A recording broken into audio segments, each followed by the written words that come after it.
सबसे पहली बात यह है कि जब हम नागपुर में यहां मना रहे हैं तो जो लोग नागपुर को संघ भूमि बनाना चाहते हैं उनको हम चुनौती देना चाहते हैं।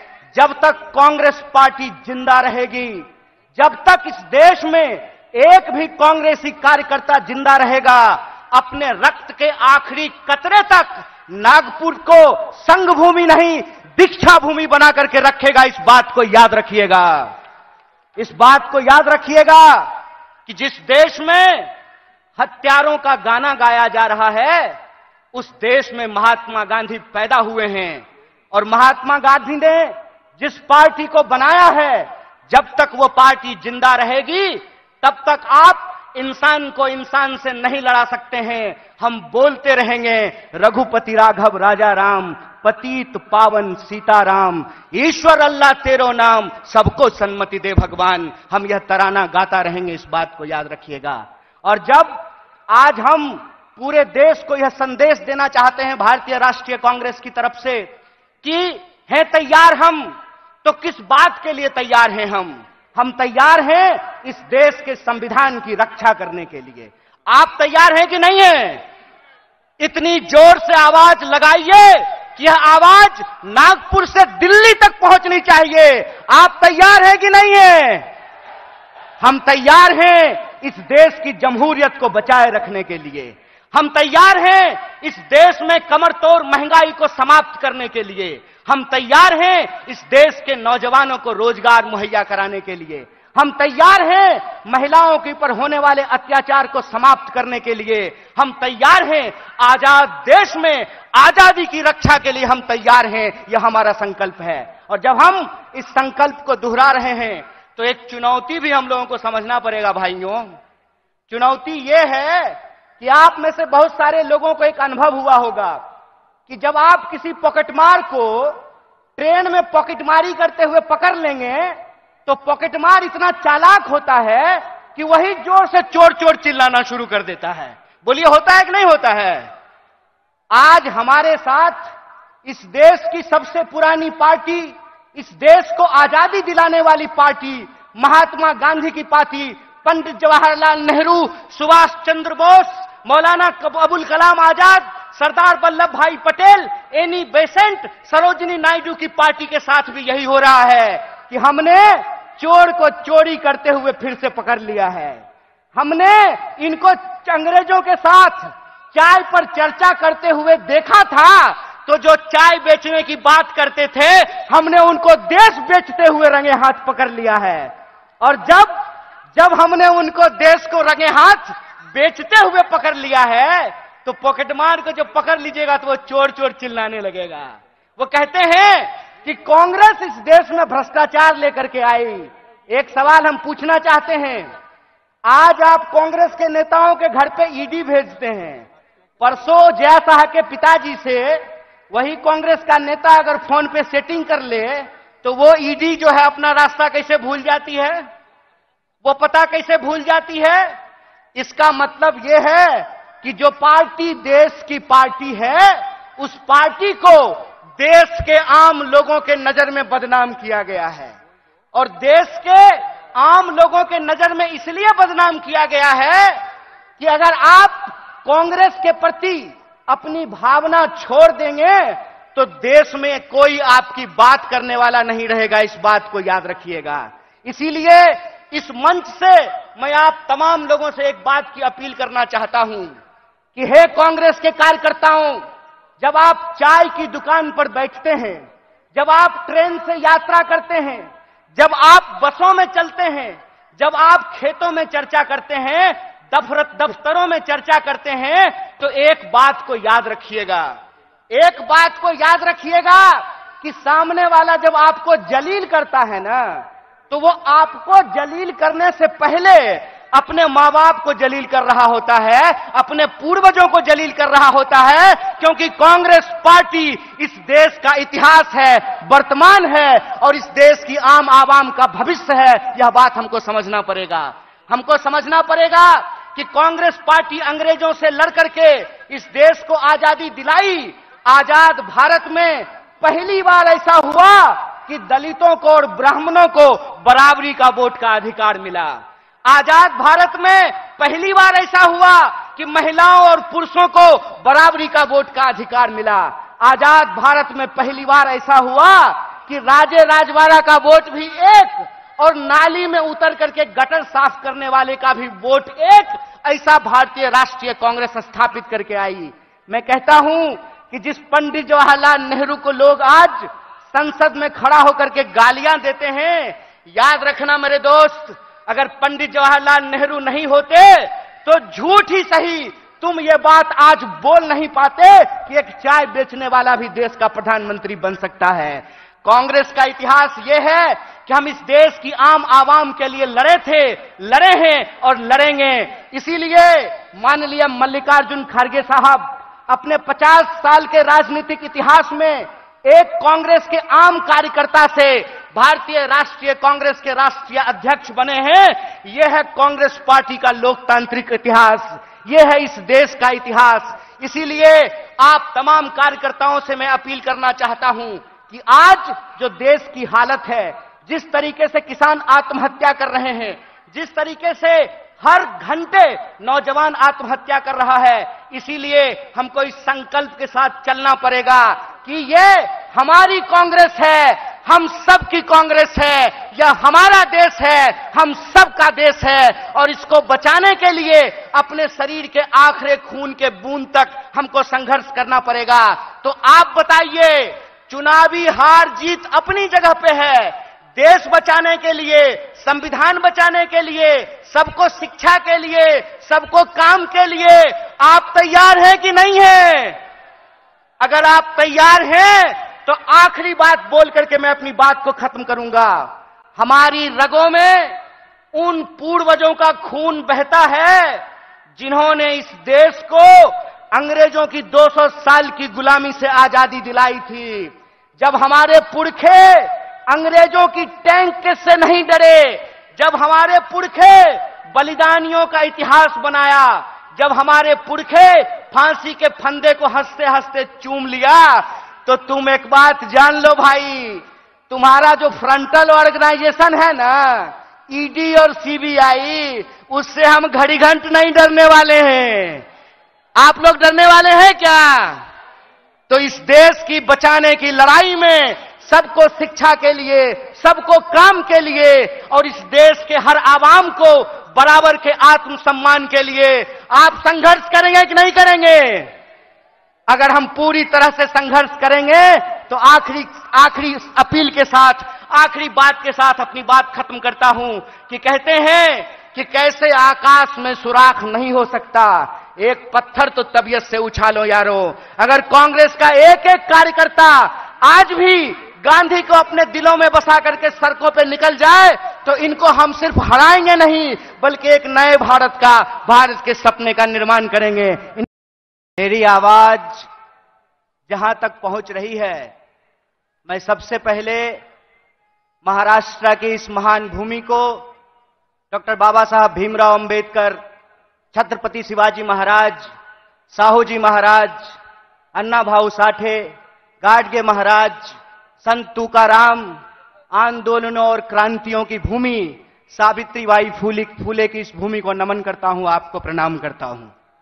साथियों, बिना किसी औपचारिकता के मैं सम्मानित मंच का अभिनंदन करते हुए आप तमाम भारतीय राष्ट्रीय कांग्रेस के एक एक कार्यकर्ताओं का, समर्थकों का, मतदाताओं का, देश के कोने कोने में किसी भी माध्यम से इस कार्यक्रम से जुड़े हुए कांग्रेस परिवार के एक एक सदस्य को पार्टी की स्थापना दिवस के मौके पर हार्दिक बधाई देता हूं, आपका हार्दिक अभिनंदन करता हूं।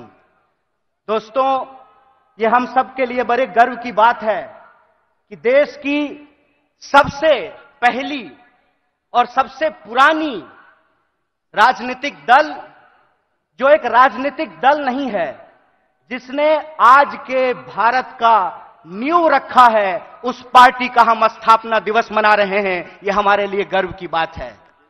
जब हम अपने पार्टी की स्थापना दिवस मना रहे हैं तो हमको कुछ बात अपने दिमाग में, अपने जहन में उतारने की जरूरत है।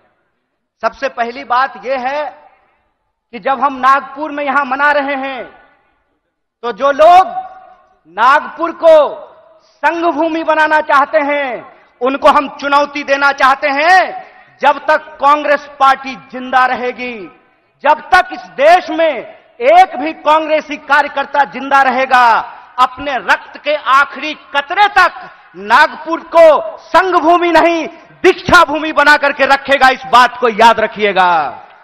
इस बात को याद रखिएगा कि जिस देश में हत्यारों का गाना गाया जा रहा है, उस देश में महात्मा गांधी पैदा हुए हैं। और महात्मा गांधी ने जिस पार्टी को बनाया है, जब तक वो पार्टी जिंदा रहेगी, तब तक आप इंसान को इंसान से नहीं लड़ा सकते हैं। हम बोलते रहेंगे, रघुपति राघव राजा राम, पतित पावन सीताराम, ईश्वर अल्लाह तेरो नाम, सबको सन्मति दे भगवान। हम यह तराना गाता रहेंगे, इस बात को याद रखिएगा। और जब आज हम पूरे देश को यह संदेश देना चाहते हैं भारतीय राष्ट्रीय कांग्रेस की तरफ से कि हैं तैयार हम, तो किस बात के लिए तैयार हैं हम तैयार हैं इस देश के संविधान की रक्षा करने के लिए। आप तैयार हैं कि नहीं हैं? इतनी जोर से आवाज लगाइए कि यह आवाज नागपुर से दिल्ली तक पहुंचनी चाहिए। आप तैयार हैं कि नहीं हैं? हम तैयार हैं इस देश की जमहूरियत को बचाए रखने के लिए। हम तैयार हैं इस देश में कमरतोड़ महंगाई को समाप्त करने के लिए। हम तैयार हैं इस देश के नौजवानों को रोजगार मुहैया कराने के लिए। हम तैयार हैं महिलाओं के ऊपर होने वाले अत्याचार को समाप्त करने के लिए। हम तैयार हैं आजाद देश में आजादी की रक्षा के लिए। हम तैयार हैं, यह हमारा संकल्प है। और जब हम इस संकल्प को दोहरा रहे हैं, तो एक चुनौती भी हम लोगों को समझना पड़ेगा भाइयों। चुनौती यह है कि आप में से बहुत सारे लोगों को एक अनुभव हुआ होगा कि जब आप किसी पॉकेटमार को ट्रेन में पॉकेटमारी करते हुए पकड़ लेंगे, तो पॉकेटमार इतना चालाक होता है कि वही जोर से चोर चोर चिल्लाना शुरू कर देता है। बोलिए, होता है कि नहीं होता है? आज हमारे साथ इस देश की सबसे पुरानी पार्टी, इस देश को आजादी दिलाने वाली पार्टी, महात्मा गांधी की पार्टी, पंडित जवाहरलाल नेहरू, सुभाष चंद्र बोस, मौलाना अबुल कलाम आजाद, सरदार वल्लभ भाई पटेल, एनी बेसेंट, सरोजिनी नायडू की पार्टी के साथ भी यही हो रहा है कि हमने चोर को चोरी करते हुए फिर से पकड़ लिया है। हमने इनको अंग्रेजों के साथ चाय पर चर्चा करते हुए देखा था, तो जो चाय बेचने की बात करते थे, हमने उनको देश बेचते हुए रंगे हाथ पकड़ लिया है। और जब हमने उनको देश को रंगे हाथ बेचते हुए पकड़ लिया है, तो पॉकेटमार को जब पकड़ लीजिएगा तो वो चोर चोर चिल्लाने लगेगा। वो कहते हैं कि कांग्रेस इस देश में भ्रष्टाचार लेकर के आई। एक सवाल हम पूछना चाहते हैं, आज आप कांग्रेस के नेताओं के घर पे ईडी भेजते हैं। परसों जया शाह के पिताजी से वही कांग्रेस का नेता अगर फोन पे सेटिंग कर ले, तो वो ईडी जो है अपना रास्ता कैसे भूल जाती है, वो पता कैसे भूल जाती है? इसका मतलब यह है कि जो पार्टी देश की पार्टी है, उस पार्टी को देश के आम लोगों के नजर में बदनाम किया गया है। और देश के आम लोगों के नजर में इसलिए बदनाम किया गया है कि अगर आप कांग्रेस के प्रति अपनी भावना छोड़ देंगे, तो देश में कोई आपकी बात करने वाला नहीं रहेगा। इस बात को याद रखिएगा। इसीलिए इस मंच से मैं आप तमाम लोगों से एक बात की अपील करना चाहता हूं कि हे कांग्रेस के कार्यकर्ताओं, जब आप चाय की दुकान पर बैठते हैं, जब आप ट्रेन से यात्रा करते हैं, जब आप बसों में चलते हैं, जब आप खेतों में चर्चा करते हैं, दफ्तरों में चर्चा करते हैं, तो एक बात को याद रखिएगा।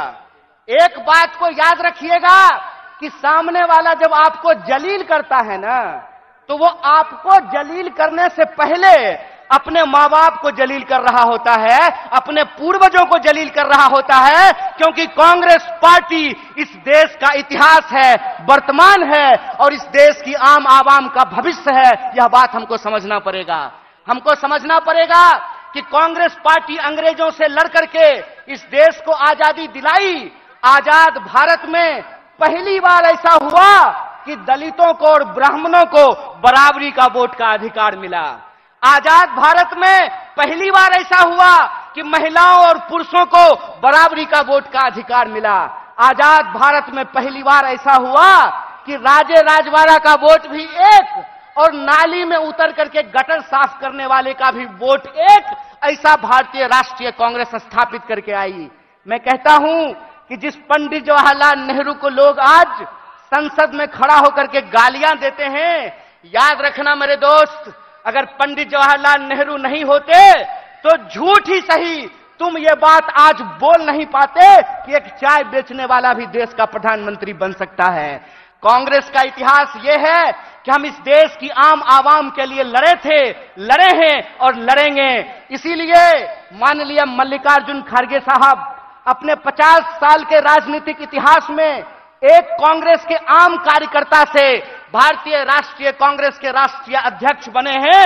यह है कांग्रेस पार्टी का लोकतांत्रिक इतिहास, यह है इस देश का इतिहास। इसीलिए आप तमाम कार्यकर्ताओं से मैं अपील करना चाहता हूं कि आज जो देश की हालत है, जिस तरीके से किसान आत्महत्या कर रहे हैं, जिस तरीके से हर घंटे नौजवान आत्महत्या कर रहा है, इसीलिए हमको इस संकल्प के साथ चलना पड़ेगा कि ये हमारी कांग्रेस है, हम सब की कांग्रेस है, यह हमारा देश है, हम सब का देश है और इसको बचाने के लिए अपने शरीर के आखिरी खून के बूंद तक हमको संघर्ष करना पड़ेगा। तो आप बताइए, चुनावी हार जीत अपनी जगह पे है, देश बचाने के लिए, संविधान बचाने के लिए, सबको शिक्षा के लिए, सबको काम के लिए आप तैयार हैं कि नहीं हैं? अगर आप तैयार हैं तो आखिरी बात बोल करके मैं अपनी बात को खत्म करूंगा। हमारी रगों में उन पूर्वजों का खून बहता है जिन्होंने इस देश को अंग्रेजों की 200 साल की गुलामी से आजादी दिलाई थी। जब हमारे पुरखे अंग्रेजों की टैंक से नहीं डरे, जब हमारे पुरखे बलिदानियों का इतिहास बनाया, जब हमारे पुरखे फांसी के फंदे को हंसते हंसते चूम लिया, तो तुम एक बात जान लो भाई, तुम्हारा जो फ्रंटल ऑर्गेनाइजेशन है ना, ईडी और सीबीआई, उससे हम घड़ी घंट नहीं डरने वाले हैं। आप लोग डरने वाले हैं क्या? तो इस देश की बचाने की लड़ाई में सबको शिक्षा के लिए, सबको काम के लिए और इस देश के हर आवाम को बराबर के आत्मसम्मान के लिए आप संघर्ष करेंगे कि नहीं करेंगे? अगर हम पूरी तरह से संघर्ष करेंगे तो आखिरी अपील के साथ, आखिरी बात के साथ अपनी बात खत्म करता हूं कि कहते हैं कि कैसे आकाश में सुराख नहीं हो सकता, एक पत्थर तो तबीयत से उछालो यारो। अगर कांग्रेस का एक एक कार्यकर्ता आज भी गांधी को अपने दिलों में बसा करके सड़कों पे निकल जाए तो इनको हम सिर्फ हराएंगे नहीं बल्कि एक नए भारत के सपने का निर्माण करेंगे। इन्हीं शब्दों के साथ एक बार पुनः अपने पूरे नेतृत्व को धन्यवाद अदा करते हुए और हमारे नेता मुकुल जी को धन्यवाद अदा करते हुए आप सबका धन्यवाद अदा करते हुए अपनी बात को खत्म करूंगा। शुक्रिया। इनकलाब जिंदाबाद। जय हिंद, जय भारत, जय कांग्रेस।